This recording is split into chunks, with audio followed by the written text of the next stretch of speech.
Les voy a compartir información que estuve compilando y estudiando sobre el glaciar Viedma. Vamos directamente a las imágenes, sin mucha introducción. Les cuento que es un glaciar importante dentro de los del campo de hielo sur, visible en las fotos satelitales desde gran altura. Tiene un aspecto bastante llamativo y característico. Se forma de dos corrientes principales que al unirse ahí en cercanías del Nunatak Viedma le dan esta morena central y otras secundarias que nos cuentan un poco de dónde viene el glaciar. Vamos a hacer un pequeño sobrevuelo, acá también viendo estas características líneas que les decía.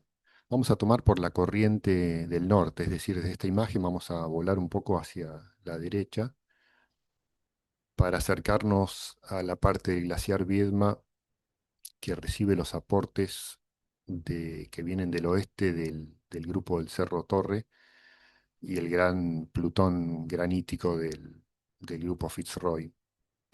Fíjense, acá bajamos un poco casi a nivel del glaciar, estamos viendo hacia el sur cómo esta gran superficie del hielo va perdiendo altura en su fluir hacia el lago Viedma.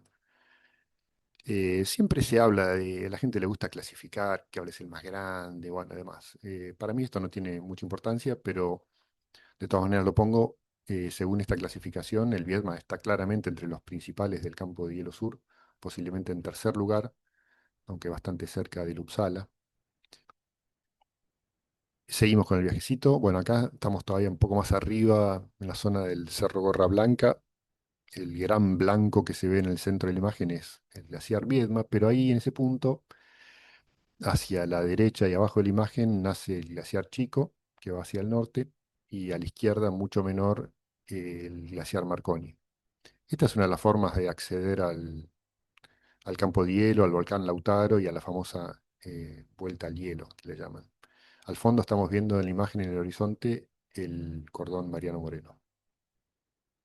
Bueno, este es un recorte de la imagen anterior, donde se destaca mejor el cordón Mariano Moreno y bueno, a la izquierda, el fondo, lo que sería el brazo sur del glaciar Viedma.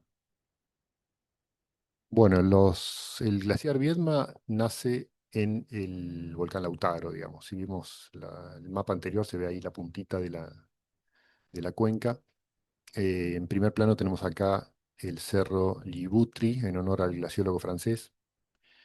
Bueno, todo esto de las fotos satelitales es muy lindo, pero acá no me voy a meter, pero voy a tocar un tema brevemente sobre el que me consultan que no tiene nada que ver con la glaciología o poco que ver con la glaciología, y es que si ustedes ven el Google Earth, van a ver que la línea del límite entre Argentina y Chile se interrumpe entre el Cerro Fitzroy y el Cerro Murallón.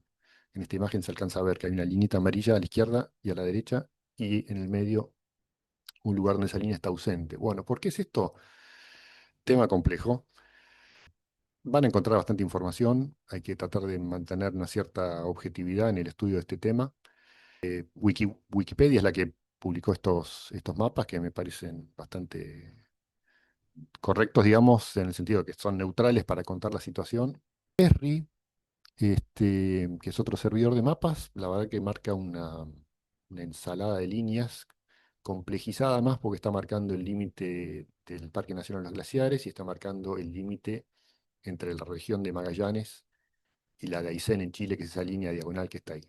Pero bueno, lo que quiero decir con todo esto es que el glaciar de alguna manera tiene hielo que está tanto en Argentina como en Chile. El tema es, bueno, dónde pasará exactamente el límite una vez que esté efectivamente delimitado en el terreno.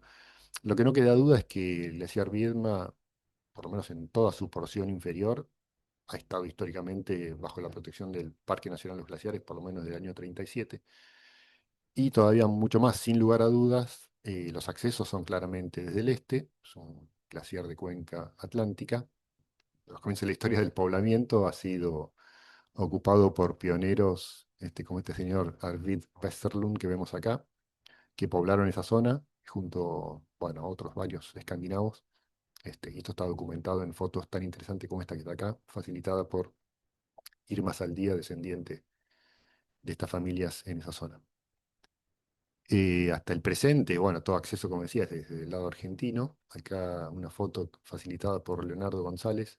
Y acá lo tenemos a Andrés Rivera, glaciólogo chileno, durante la medición de la profundidad en la zona en el 2022. Sobre esto vamos a hablar más adelante. Bueno, una rápida repasada histórica. Obviamente el lago y el glaciar toman su nombre de Antonio de Viedma, que fue el primero que lo describió en 1782. Acá está textualmente la cita tomada del diario de viaje. El glaciar tuvo que esperar, bueno, el glaciar más, pero el lago tuvo que esperar casi 100 años hasta aparecer en un mapa cuando Moreno, Moyano y Lista lo visitaron en 1877. Hay que esperar hasta aproximadamente 1898 para encontrar las primeras fotos que corresponden a las comisiones de límites. Bueno, esto es una foto que yo armé en base a las encontradas en el archivo del Ministerio de Relaciones Exteriores. Creo que es atribuible a Carlos Schwilgmayer, que era un miembro de la subcomisión de límites. Hay una segunda foto tomada desde otro lado, la anterior era desde el sur. Esta es como quien va acercándose a Chaltén. Los mapas dibujaban como este con bastante buena precisión los glaciares, pero no se animaban a conectarlos con el gran campo de hielo, ¿no? Fíjense que acá se ve el glaciar Viedma, se ve un glaciar hacia el oeste bajando al fiordo Falcón, pero no se sospechaba, o apenas se sospechaba, la configuración de un gran campo de hielo entre los cordones montañosos de la cordillera. Bueno, acá pasan un par de décadas hasta que, por lo menos más de una década, hasta que aparecen las fotos de Alfredo Kolliker, o Kelliker, linda foto que sacó, que está en su libro en alemán, no traducido al español, que yo sepa. Otra foto también similar a la que vimos de Comisión de Límites. Y acá vuelvo a la foto de la Comisión de Límites porque también la encontramos en el libro de Kelliker y él la atribuye a Hautal, por lo menos esta foto. Yo diría que la otra es casi seguro de Schwilgmayer, como dije, esta sería la de Hautal. Y fíjense que Kolliker le pone con un signo de pregunta, el año 1902. Bueno, lo más temprano que puede haber sido esta foto es 1898 y lo más tardío sería 1902. Así que entre esos años, yo diría que más cerca del 98-99 que de 1902. Esta foto también aparece en un libro alemán que pueden descargar de internet, publicado en 1914, pero que es también, creo que la menciona como foto perteneciente a la serie de Hautal. Kolliker y sus compañeros de la Sociedad Científica Alemana de Buenos Aires se internan en el glaciar por el valle del río Túnel, Paso del Viento, y cruzan una parte del glaciar Viedma hasta el Nunatak Vite, que justamente lleva el apellido de otro expedicionario de origen alemán. Esta información está disponible en un libro importante de la Sociedad Científica Alemana, publicado en 1917, con las exploraciones y las fotos de 1916. Es decir, Kolliker digamos, contribuyó a la publicación de este libro y aparte escribió su propio libro, que fue el que les mostraba al principio. También, como resultado de la expedición de los alemanes, tenemos unos mapas un poco más detallados donde sí se empieza a entender la configuración del campo de hielo, que ellos llaman hielo continental. Nombre que perduró durante un tiempo, pero ahora me parece que todos nos referimos a esta zona como el campo de hielo. Hasta la década del 20 aparece un fotógrafo de origen austríaco, tengo entendido, Federico Kollmann, bastante andariego por toda la Patagonia, que hizo esta linda foto del glaciar Viedma, donde vemos esta punta, digamos, que se, que se internaba en el extremo oeste del glaciar. Son varias las de Coleman, muy interesantes también. Acá un poco la vista del glaciar obstruida por los témpanos, pero se ve claramente atrás la fuerza que tenía el glaciar, ¿no? Ese volumen que vamos a ver ha cambiado tanto en las últimas décadas y sobre todo en los últimos años, de manera sorprendente. Bueno, y el infaltable Alberto de Agostini también nos deja muy interesantes relatos y una serie de fotos que vamos a ver por acá. Muy linda composición. Esto es también desde el sur, lo que estamos viendo atrás del glaciar es el Cerro Huemul, que si conocen un poco ya reconocerán, bueno, de otras fotos y de la zona. Lindas fotos de Agostini. Bueno, vamos a ver que esta en particular fue utilizada por distintos autores, estudiosos posteriores para marcar el gran retroceso del frente del glaciar Viedma. Una más de Agostini, otra de Agostini. Esta también se prestó para una buena comparación, como esta que armó Stephen Welsh, publicada, eh, comparando imágenes eh, con las del año 2021. Muy agradecido a Stephen por este material. Acá digo también como disclaimer, yo no estoy pretendiendo ponerme en la posición de un glaciólogo, ni mucho menos, simplemente reúno este material, puedo dar una opinión, producto simplemente de algunas observaciones, no pretendo de ninguna manera eh, mostrarme como un glaciólogo, ni mucho menos. Lo que sí hago es consultar mucho el material, que es muy interesante. No puedo consultar todo, digamos, a veces, bueno, puede haber algún material que se me escape, pero bueno, lo que busco también a través de estas presentaciones es acercar el material más atractivo eh, y contribuir un poco en la interpretación del material. Bueno, hubo también algunas notas periodísticas. eh, Y recientemente Stephen encontró la piedra grabada que había dejado de Agostini en su visita de la década del 30. Y acá está la imagen, la foto que le sacó Stephen a la piedra, se alcanza a leer que dice, creo, 1931-32. Un dato interesante. Bueno, Agostini también nos deja unos mapas bastante, bastante lindos para entender la conformación de los cordones montañosos y las lenguas glaciarias. Acá hay una foto que no pude ubicar Eh, la fecha, si alguien la sabe, parecería que fue publicada en alguna revista, tal vez la Argentina Austral, una de esas, si alguien sabe el dato. Se lo agradezco junto con también fotos y demás que quieran aportar. Siempre después de estas charlas, tengo que decir que me escribe mucha gente de Argentina y de Chile con preguntas, muchas veces con aportes, con referencias. Es parte de lo que hace la preparación de este material y compartir este material muy atractivo para mí. Año 1948, aparecen las fotos de Mario Bertone publicadas en un libro muy interesante. También las van a ver en algunos inventarios de glaciares, los primeros que se hicieron. Mario Bertone tuvo una larga trayectoria en el Instituto Antártico, creo. Bueno, no importa.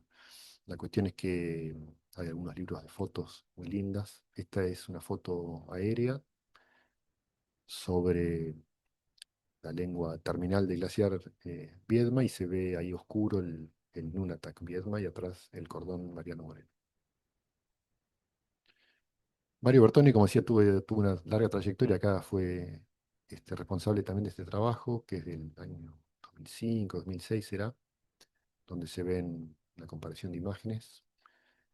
Lo que vemos acá es que hasta el año 81, hasta fines del siglo XX, digamos, el glaciar mantuvo una vitalidad bastante importante seguramente con disminución de volumen, pero sin muchos cambios en el frente. Fue perdiendo esa puntita que para el 2005 ya no tenía, pero de alguna manera todavía se proyectaba hacia el lago. Vamos a ver que muy poco después eh, se metió, digamos, atrás de esa península de roca que vieron en las fotos antiguas.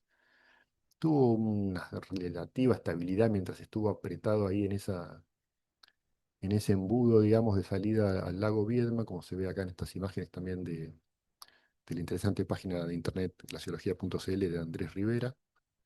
Y después fuimos testigos de un gran retroceso. Pero bueno, antes de ir a eso, vamos a compartir algunas fotos más de Leonardo, de esa época, fines del siglo XIX, principios del XX.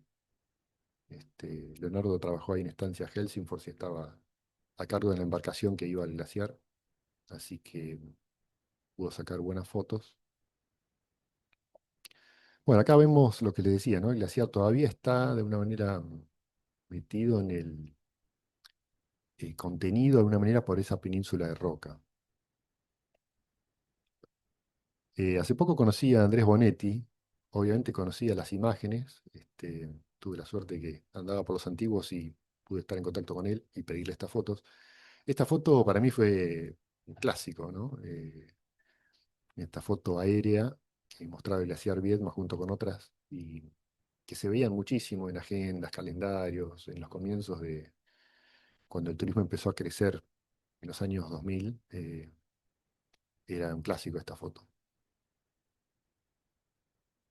Acá vemos también muy lindo detalle la textura, la superficie del glaciar. Fíjense cómo acá ya se fue de la puntita de roca. Si, bueno, si buscan en internet van a encontrar muchísimas fotos. Por ejemplo, estas fotos de promoción, digamos, de prestadores de servicios turísticos, como en este caso Cerac Expeditions, que tienen en su página web las dos fotos, sin compararlas, simplemente elegí dos de ahí y pude armar esta comparación. Bueno, esta diferencia ocurrió en menos de 2 décadas, diría.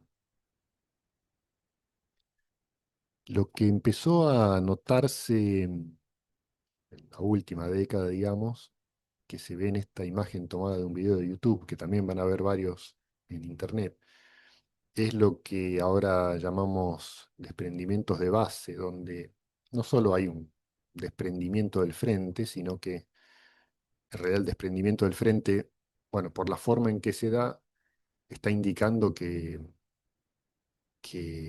bueno, que el hielo, que hubo movimiento en el hielo que está anclado en el fondo del lago, y esto genera que emerjan de manera bastante espectacular bloques de hielo denso, oscuro, azul profundo, que emergen a cierta distancia del frente de una manera que parece indicar que vienen desde bastante abajo porque por la forma en que aparecen es como que saltaran sobre la superficie del lago generando, bueno, estos movimientos de agua casi como explosiones, ¿no? Estos videos son bastante elocuentes de lo que está pasando eh, y de cómo el glaciar deja de a poco de estar apoyado en el fondo del lago e iniciando un ciclo que para mí se va a acelerar.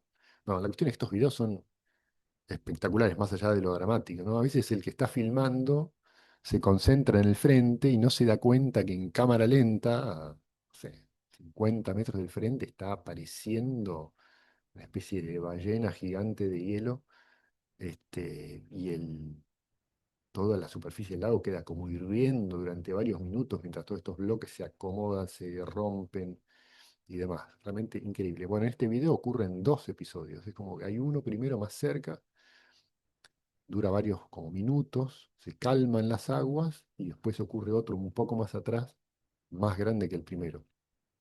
Increíble. Bueno, así llegamos hasta ese momento del video anterior, había bastante movimiento en el glaciar, porque había una excursión, la gente llegaba hasta la península, desembarcaba, caminaba un poco sobre el glaciar. Bueno, todo eso terminó, tengo entendido, algo que respalda esta noticia, en el 2017. Hubo varias de estas publicadas en distintos medios donde decía en definitiva que debido al acelerado retroceso se dificultó el acceso al hielo y se suspendió el trekking turístico sobre el glaciar. Esto fue en el 2017.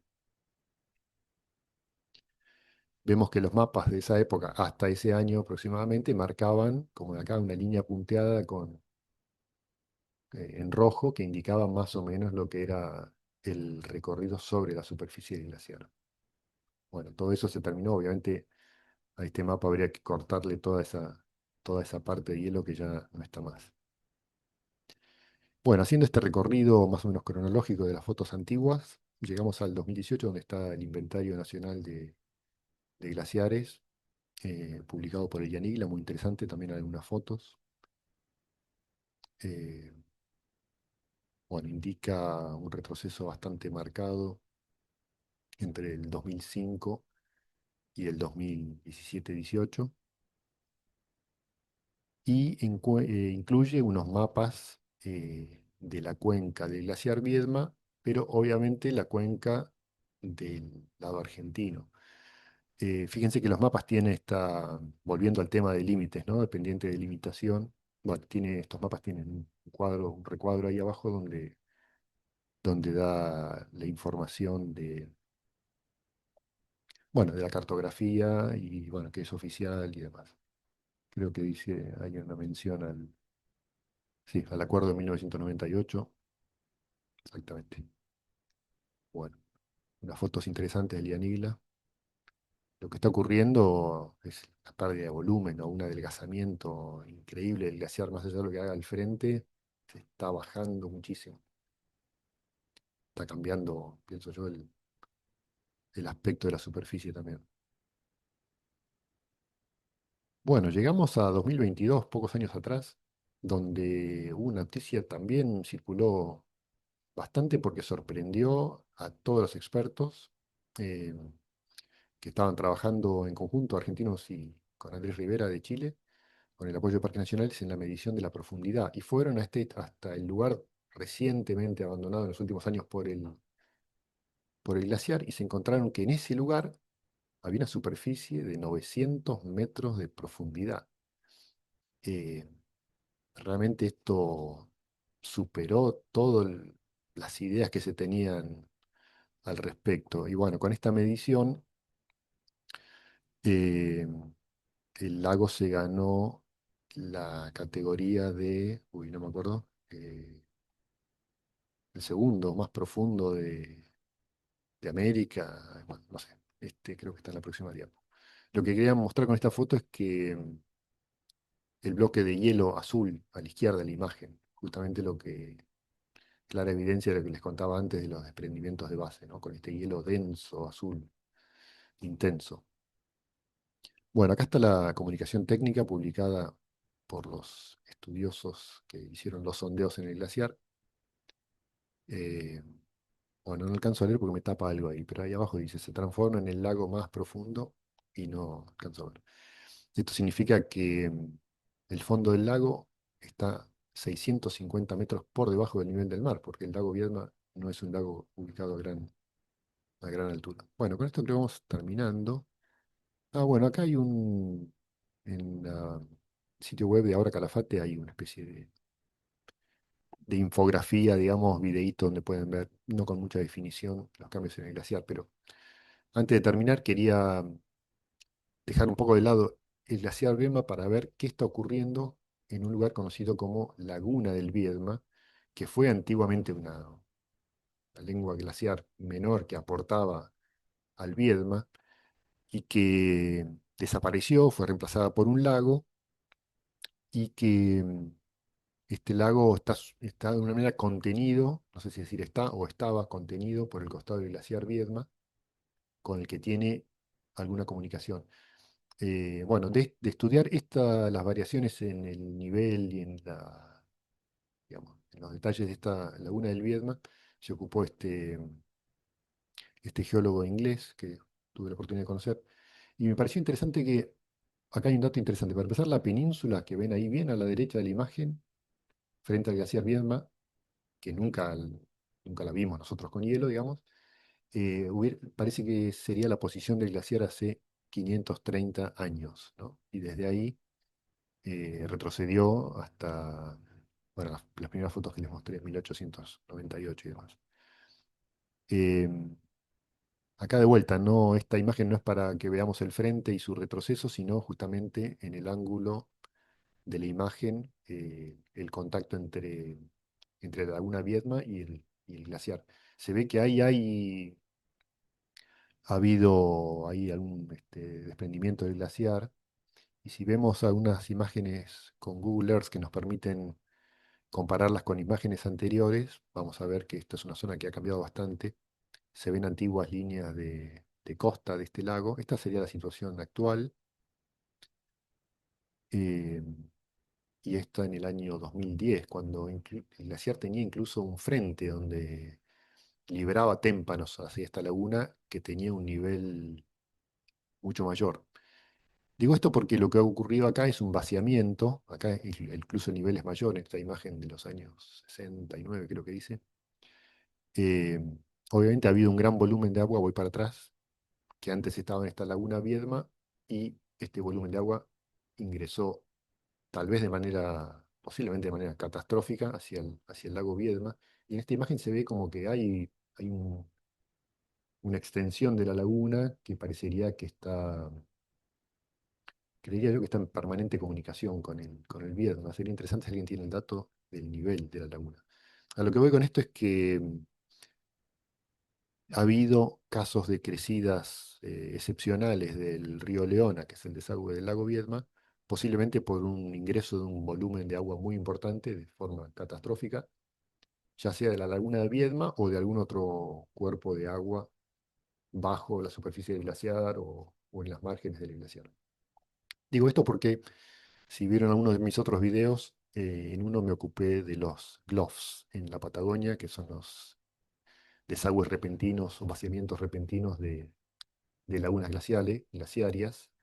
Hubo un caso muy importante que es el que me ocupé en el video del lago Guillermo, ahí en las márgenes del glaciar Uppsala, algo muy parecido a esto, aunque en mayor escala y un lugar mucho más conocido, visitado y fotografiado. Bueno, creo que eso es todo lo que tenía para compartirles, las imágenes. Y bueno, decirles que si les gusta este material, se suscriban, se comuniquen, escríbanme por mail. La verdad que se genera un intercambio muy interesante. Pongan algún comentario, compartan y digan que les gusta y eso ayuda mucho en la difusión del canal. Muchas gracias y hasta la próxima.